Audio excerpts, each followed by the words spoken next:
ओम साईं राम। आप सभी साईं भक्तों को मेरा दिल से साईं राम। उम्मीद करते हैं कि आप सब बाबा की कृपा से, उनकी दया दृष्टि से अच्छे होंगे। किसी को कोई परेशानी भी होगी तो वो बाबा दूर कर देंगे। तो मैं आपके साथ हूँ नीलम, और बाबा की कृपा से एक छोटा सा अनुभव मैं आप सबको यहाँ सुनाने आई हूँ। तो ये एक साईं भक्त का है, जिन्होंने बाबा से थोड़े बहुत कुछ ज़िद किया था। तो बाबा ज़िद भी पूरी करते हैं, ज़रा सुनिए कैसे। तो हुआ यूँ कि इनका शादी का सालगिरह था। तो बाबा की बहुत बड़ी भक्त हैं, हमेशा बाबा बाबा करती रहती हैं, बाबा का नाम स्मरण करती हैं, बहुत पूजा करती हैं बाबा का। तो इनकी शादी का सालगिरह था। तो हाँ, हर साल तो ये लोग बहुत अच्छे से मनाते थे सालगिरह। और इस बार इन्होंने क्या कहा बाबा को कि बाबा, मेरा सालगिरह है, मुझे कुछ न कुछ आपसे तोहफ़ा चाहिए। आप कुछ भी दो, लेकिन मुझे आपसे तोहफ़ा चाहिए। ये ज़िद पर अड़ गई और बोलती रहीं। लगातार ये बात इन्होंने कितनी बार कहा कि बाबा, मुझे आपसे तोहफ़ा चाहिए। आप मुझे कुछ भी ला कर दो, लेकिन मेरी सालगिरह का तोहफ़ा आप दो। तो फिर ये और इनके पति सब आपस में बातचीत कर रहे थे। और उसी दौरान क्या हुआ, एक महिला आती है, मतलब उनके पड़ोस की कोई आती है।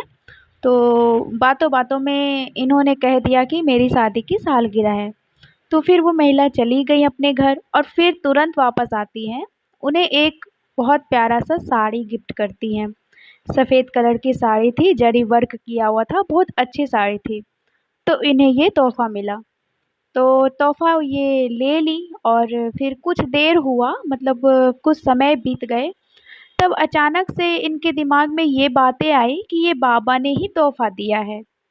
और ये बाबा को धन्यवाद कहने लगी कि बाबा, आपने मेरी ज़िद पूरी की और आपने मुझे तोहफ़ा दे ही दिया। तो फिर क्या हुआ, फिर इनका सालगिरह अच्छे से हो गया। फिर अगले दिन गुरुवार था, और गुरुवार के दिन ये हर गुरुवार को बाबा के मंदिर जाती थी। वहाँ पे आरती होता था, ये आरती में सम्मिलित होती थी, बाबा के आरती गाती थी। तो उस दिन भी गुरुवार था।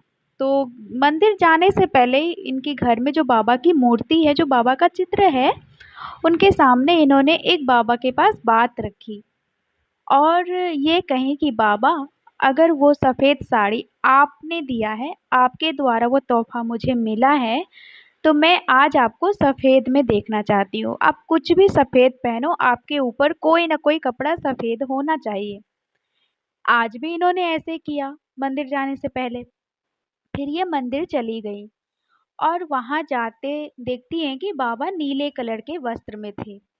और नीले रंग के वस्त्र में बाबा को देख के ये थोड़ा-सा गुस्सा हुई, बाबा से नाराज़ हुई और बाबा से कहने लगी, "ये क्या बाबा? मैंने तो आपसे कहा था कि आज कुछ न कुछ मैं आपको सफ़ेद में देखूँगी, तभी मुझे पता चलेगा कि आपने ये तोहफ़ा दिया है।" तो फिर कुछ देर के बाद एक महिला आई वहाँ पे, और वो महिला शायद पहली बार उस मंदिर में आई थी, क्योंकि ये हमेशा जाती है। उन महिला को कभी नहीं देखा था इन्होंने, उस दिन देखा। और ये महिला कुछ बाबा के लिए वो शॉल लेकर आई थी बाबा को पहनाने के लिए। तो पैकेट में था वो। तो वो इनको ही देकर कहने लगी कि ये आप बाबा को पहना दो। तो ये फिर इनकी बातों पे ध्यान ना देते हुए वो लेकर साइड में रख दी। इन्होंने फिर बोला कि आप ही पहनाओ। तो फिर ये बात पे ध्यान नहीं दी कि मुझे क्यों पहनाने के लिए कह रहे हैं बाबा को। फिर ये दूसरे जगह साइड में जाकर बैठ गई। तो फिर क्या हुआ, इन्होंने जो शाल लेकर आई थी बाबा के लिए, वही बाबा के ऊपर शाल को डाल दिए और ये बैठे हुई थी। जब ये अचानक से देखा कि बाबा की शाल जो है बाबा सफ़ेद कलर का पहन लिए, तो इनको बहुत हैरानी हुआ कि ये वही शाल है जो बाबा ने, मतलब इनसे, जो बाबा को इन्होंने कहा था कि मैं आपको सफ़ेद में आज देखना चाहती हूँ। तो ऐसा ही हुआ। फिर ये रोने लग गई और बाबा को कहने लगी कि बाबा, मेरी तो आप हर छोटी-छोटी जिद पूरी करते हो। और इनको विश्वास हो गया कि ये बाबा ने ही तोहफ़ा दिया था इनकी सालगिरह का।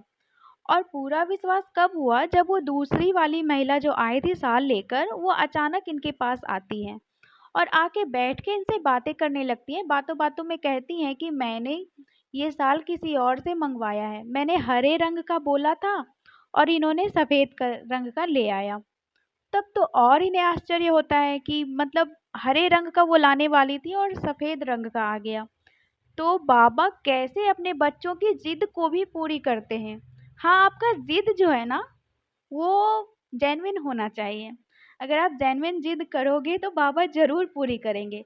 अगर आप कुछ ऐसे जिद कर बैठते हो जिसमें आपकी भलाई नहीं, आपका नुकसान है, आपका हित नहीं है, आपका अहित है, तो वो जिद आपकी बाबा कभी पूरी नहीं करेंगे। इस बात को हमेशा याद रखना। आपकी वही जिद पूरी होगी जिसमें बाबा को भी खुशी मिलती है पूरे करने में और जिसमें बाबा भी हंसी ठिठोली करते हैं, वैसी ही जिद बाबा पूरी करते हैं। ऐसे मेरी भी बहुत एक्सपीरियंस है। बाबा बहुत ऐसे ऐसे छोटी छोटी जिद को मेरी पूरी करते हैं। बाबा हर दिन करते हैं। मेरे जीवन में तो हर दिन बाबा अनुभव ही देते हैं। ऐसा कोई दिन नहीं होता जिस दिन हम बाबा के अनुभव हमें होते ना हो। ये बहुत अनगिनत अनुभव है। तो ऐसे ही और अनुभव हम आपके साथ बाँटेंगे। आप सब भी अपने-अपने अनुभव हमसे कहिए, हमसे बाँटिए। बाबा के बारे में बातें कीजिए, आपको भी अच्छा लगेगा सुनने में और हमें भी अच्छा लगेगा कहने में। तो कहिए हमारे साथ ओम साईं राम, जय साईं राम। आप सबका भला हो, राम जी भला करें, सबका भला करें। जय साईं राम। अगर आप भी हमारे साथ अपना कोई अनुभव साझा करना चाहते हैं या फिर कोई भी सवाल पूछना चाहते हैं या कुछ भी मैसेज करना चाहते हैं तो आप हमसे इंस्टाग्राम, ईमेल आईडी और व्हाट्सएप के थ्रू जुड़ सकते हैं। हमारी ईमेल आईडी है बंदे हैं हम साई के @gmail.com। स्क्रीन पर ईमेल आईडी मेंशन की गई है। आप सबसे ये रिक्वेस्ट है कि काइंडली करेक्ट स्पेलिंग चेक कर लें। हमारी ईमेल आईडी में बंदे हैं हम में AA है। प्लीज़ करेक्ट स्पेलिंग पर मेल करें, वरना आप किसी और जगह भेज देंगे एंड वो हम तक नहीं पहुंच पाएगी। ऑल्सो अगर आप हमें मेल करते हैं तो विदिन 5 डेज़ आपको रिप्लाई भी दे दिया जाता है।